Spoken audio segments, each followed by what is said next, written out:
Halo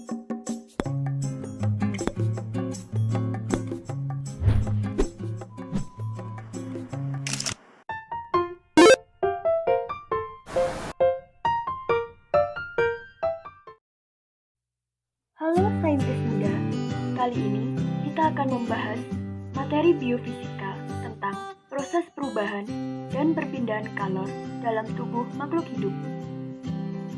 Perkenalkan anggota kelompok kami, yaitu yang pertama, Dewi Kauri Rahmawati, kedua, Dian Anggroeni Dwi Jayanti, dan terakhir, Luluk Novi Hidayanti. Pada submateri pertama ini, kita akan membahas tentang konsep panas dan dingin dalam tubuh.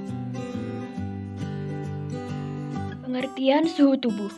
Suhu tubuh yaitu perbedaan antara jumlah panas yang diproduksi oleh proses tubuh dan jumlah panas yang hilang ke lingkungan luar.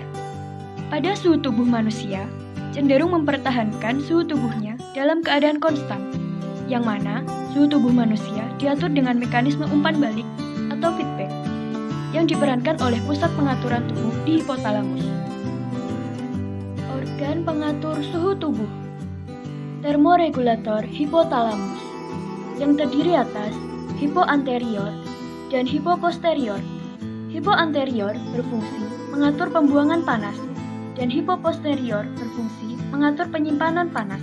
Hipoanterior dan hipoposterior memperoleh dua sinyal, yaitu yang pertama, berasal dari saraf perifer yang menghantarkan sinyal dari reseptor panas atau dingin.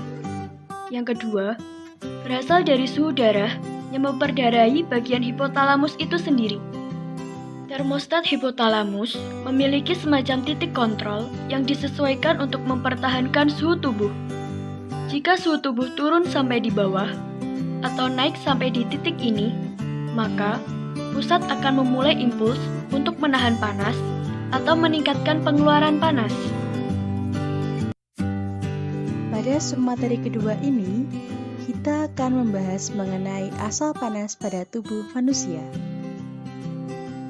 Bentukan panas atau yang biasa disebut dengan heat reduction dalam tubuh manusia bergantung pada tingkat metabolisme yang terjadi dalam tubuh tersebut. Hal ini salah satunya dipengaruhi oleh aktivitas otot, di mana adanya penggunaan energi yang menjadi kerja dan menghasilkan panas ketika melakukan aktivitas. Komponen mekanisme homeostasis ada 3.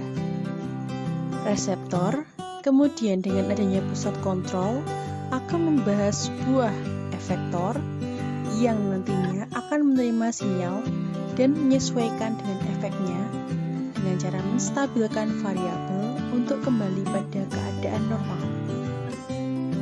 Misalnya, paparan suhu lingkungan yang dingin cenderung akan mengurangi suhu internal tubuh, sehingga sebagai tanggapannya, pusat kontrol suhu di otak akan memulai langkah-langkah kompensasi seperti menggigil untuk menaikkan suhu tubuh menjadi normal. Sebaliknya, produksi panas ekstra dengan melatih otot selama berolahraga cenderung meningkatkan suhu internal tubuh.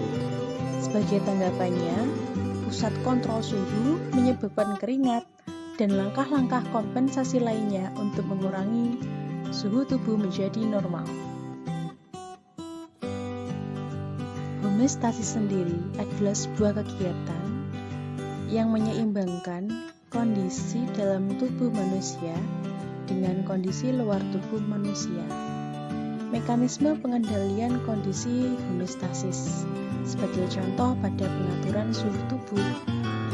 Ketika kita merasakan panas atau dingin, itu merupakan sebuah sensor yang akan mengontrol dan nantinya efektor yang akan menyampaikan kepada otak kita, dan otak kita nantinya akan memberikan sebuah efek. Misalnya kita akan menggigil atau kita akan kepanasan sebagai efeknya dari stimulus tadi.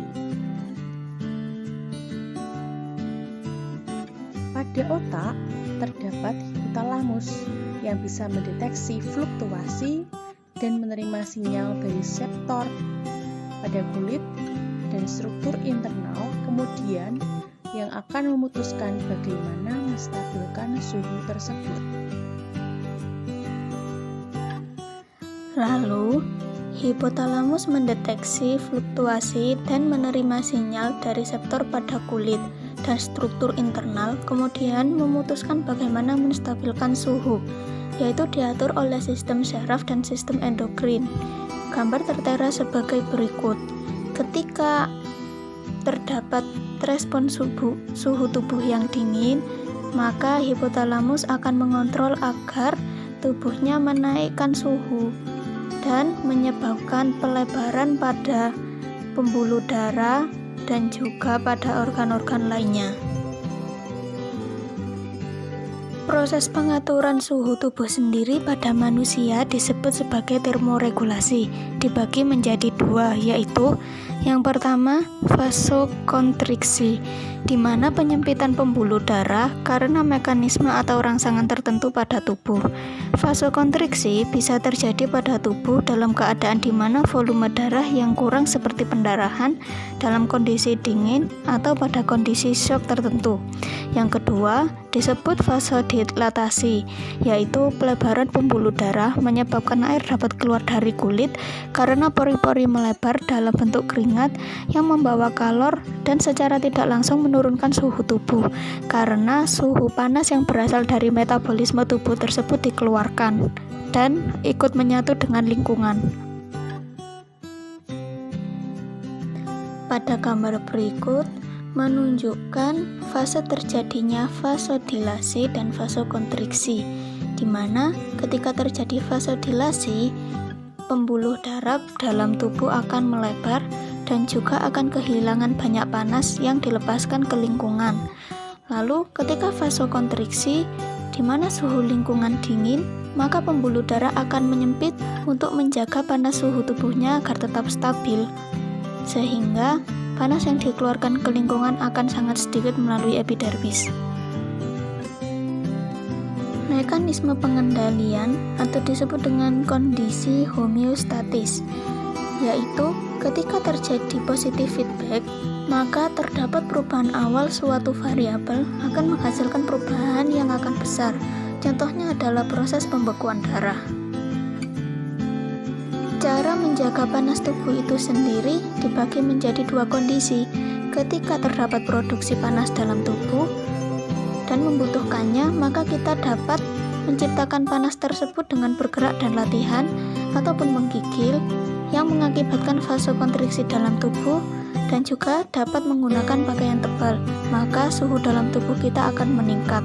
Namun, ketika tubuh kita mengalami kehilangan panas, maka ditunjukkan dengan adanya mengeluarkan keringat yang berawal dari pembuluh darah dalam tubuh mengalami vasodilatasi atau mengalami penyempitan dan juga akan dirangsang ketika kita menggunakan pakaian tipis.